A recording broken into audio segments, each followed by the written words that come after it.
கோலி talk Kollywood news. Sarathkumar மேல விஷாலும் வழக்கு தொடர போறாராம். தென்னிந்திய நடிகர் சங்க தேர்தல் நெருங்கிக்கிட்டு இருக்கும் நிலையில சரத்குமார் அணியும் விஷால் அணியும் தீவிர ஓட்டு வேட்டையில ஈடுபட்டிருக்காங்க.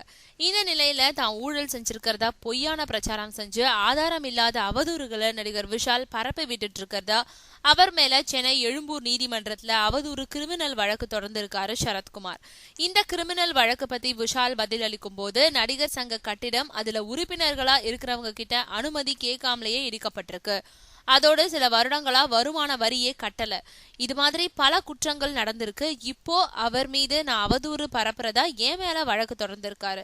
ஆனா அடுத்து இந்த குற்றங்களை நிரூபிக்கிறதுக்காக அவர் மேல நான் வழக்கு தொடர போறேன்னு சொல்லியிருக்காரு விஷால். ஆக நடிகர் சங்க தேர்தல் பரபரப்பு ஒரு பக்கம் நடந்துகிட்டு இருக்க, அடுத்தபடியா வழக்கு நீதிமன்றம்னு இன்னொரு பரபரப்பையும் சரத்குமார் விஷால் அணியினர் ஆரம்பிச்சிருக்காங்க. இந்த பிரச்சனைகள் எப்போ முடிவடையும்ன்றத பொறுத்திருந்துதான் பார்க்கணும்.